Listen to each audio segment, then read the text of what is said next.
Hello guys, કેમ છો તમે લોકો? મજામાં?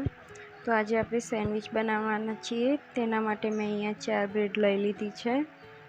હું બાળકો માટે બનાવું છું એટલે બધા ઉપર આપણે કેચઅપ જ લગાવી લઈશું.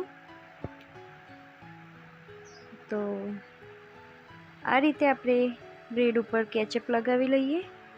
અને મેં અહીંયા બટાકા વટાણાનો મસાલો પહેલેથી તૈયાર કરીને રાખ્યો હતો, જે હું લઈ રહી છું. અને આ રીતે બ્રેડ ઉપર આપણે ફેલાવી લઈશું.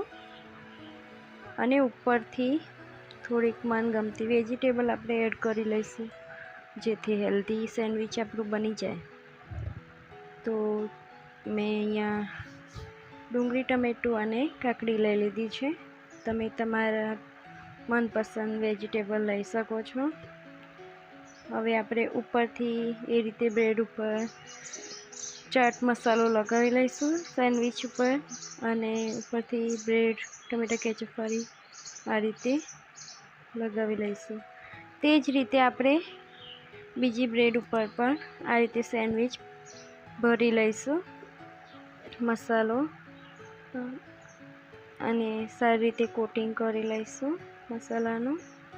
ને ઉપરથી વેજીટેબલ પણ આ રીતે ગોઠવી લઈશું, જે પહેલી સેન્ડવિચમાં ગોઠવ્યો હતો એ રીતે જ. અને આમાં હું જે ઉપરથી બ્રેડ લગાવીએ છીએ તેમાં હું શેજવાન ચટણીનો ઉપયોગ કરીશ. તો ટમેટા કેચઅપ જોડે આપણે શેજવાન ચટણી એડ કરી લઈએ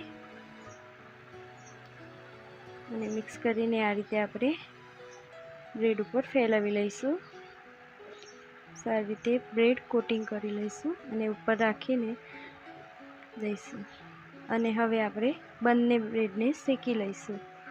એકદમ ક્રિસ્પી થાય તે રીતે આપણે શેકવાની છે. તેના માટે મેં અહીંયા નીચેની બ્રેડ ઉપર ઘી લગાવી લીધું છે. હંમેશા ઘી લગાવેલી બાજુને તવા ઉપર જ રાખવી, અને ઉપરથી આ રીતે ઘી આપણે થોડુંક લગાવી લઈશું અને ધીમા તાપે આપણે એને શેકાવા દઈશું.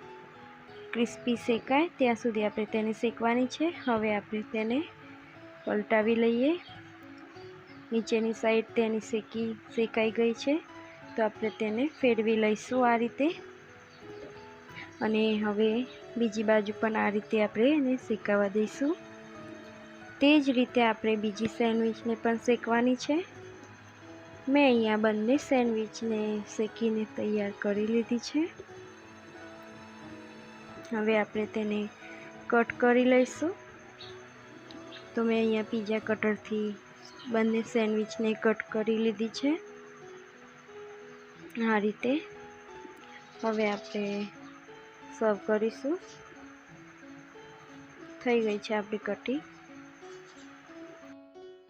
હવે ઉપરથી આ રીતે આપણે ચીઝ સીણી લઈશું. અને હવે રેડી છે આપણી સેન્ડવિચ, મસાલા સેન્ડવિચ. તમને મારો આ વિડીયો પસંદ આવ્યો હોય તો મારા વિડીયોને લાઈક, શેર અને મારી ચેનલને સબસ્ક્રાઈબ કરવાનું ના ભૂલતા હો.